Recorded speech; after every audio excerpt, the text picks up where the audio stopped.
וזה הזמן לחלק בתוכנית שאני אוהבת במיוחד, כי אפשר ממש לגעת בדברים ולא רק לראות אותם. שלום לחגית ירון. אז מה הבאת לנו היום? טוב, היום הבאתי לכם דברים מהחדר בבית שאני הכי אוהבת, שזה...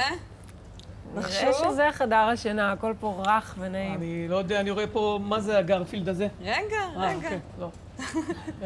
בכל מקרה, החדר השינה זה המקום האהוב עליי בבית, מסיבה מאוד פשוטה, שישנים בו. בכל מקרה, איזה דברים יכולים להפריע לשינה? כן. אור. איזה דברים יכולים... אור. אוקיי, מה עוד? רעש. רעש, יפה. מחירות. בן זוג נוחר. לדוגמה, כן. בעיה קשה. בשביל זה המציאו את הפטנט המגניב הזה.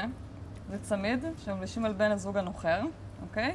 ויש בעצם חיישן שמזהה את הנחירות שלו ונותן לו כזה פולס חשמלי קטן. אני בשוק, חייבת לראות את זה. הפולס לא בשביל בן הזוג שלי, בשביל חבר טוב. הפולס החשמלי לא מעיר אותו, כי זה לא התעללות, זה לא כואב? לא. הוא פשוט גורם לו כאילו לעבור פאזות שינה ולהפסיק לנחור. מקס זה אחלה ואלי, אתם פתרון. נוחרים? זאת אומרת, מי שנוחר כל פעם צריך לעבור מצד לצד. כי הוא כל פעם מקבל פולסים, לא? אז מה? לא יודעת, פולס אליו שהוא אתה מקפץ מעביר כל אותו הלילה. מצד לצד. הוא נותן לו פולס קטן, הוא מפסיק לנחור. מדהים. זה מה שזה עושה, כן, זה אחלה פתרון. חייבת להודות שהשתמשתי בזה עם הבן זוג שלי. כן? כן, זה עבד. מדהים. עכשיו עוד דבר נחמד שיש, לאלה שמתקשים להתעורר בבוקר, אני לדוגמה, בגלל שאני כל כך אוהבת לישון, אני לא מצליחה להתעורר בבוקר, אני תמיד יש לי את הטלפון עם הסנוז הזה, ותמיד זה כאילו, כל מקום שאני רוצה להגיע אליו, זה תמיד חצי שעה אחרי, בגלל הסיפור הזה.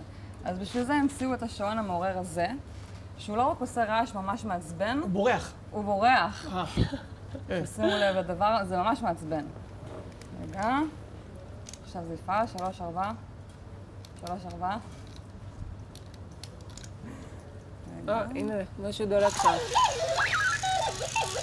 וואו. ואז אתה צריך לתפוס אותו. מעצבן זה אנדרסטייטמנט, הייתי אומרת.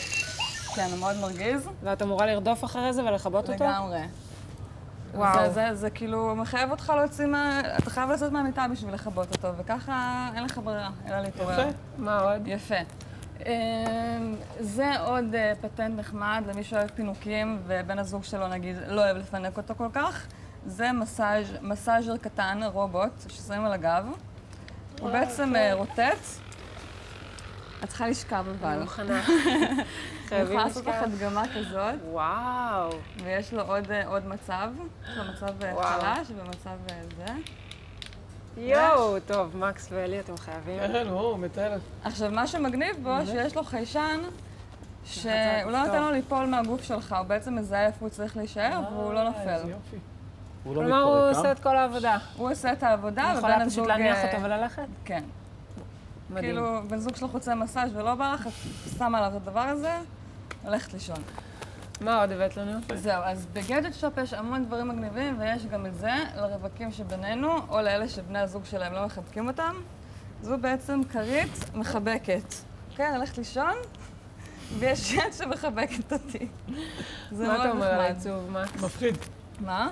יד כזאת מחבק אותך? לא, תשמע, יש אנשים שרוצים שיחבקו אותם, ואין להם מי, אז הם צריכים יד מחבקת. זה נראה כאילו תלש למישהו יד. לגמרי. זה גם מאוד נעים לתפוס. כן, מה יש לנו פה? נעל בית ענקית. הופ. זהו, אז הנעל בית הזו היא באמת נעל בית ענקית, כמו שאמרת, ואפשר להכניס אליה 2 רגליים, אולי גם 4 רגליים, ולהתקרבל ככה בכיף במיטה. יפה. מחמם זה בעיקר לחורף, אני מניחה. גם למי שאוהב לישון עם מזגן בקיץ. גם אפשר לישון עליה כמו כרית. נכון. הנה, המסאז' יפה הזה מאוד. לא מפסיק לעבוד. מה עם קופסת הטישו הזאת? זה קופסת טישו לאנשים שיש להם, לא יודעת אם הפרעות נפשיות, אבל במקום ללכת לפסיכולוג, אז יש להם את הפסיכולוג פה. העיצוב שלה פשוט מאוד נחמד.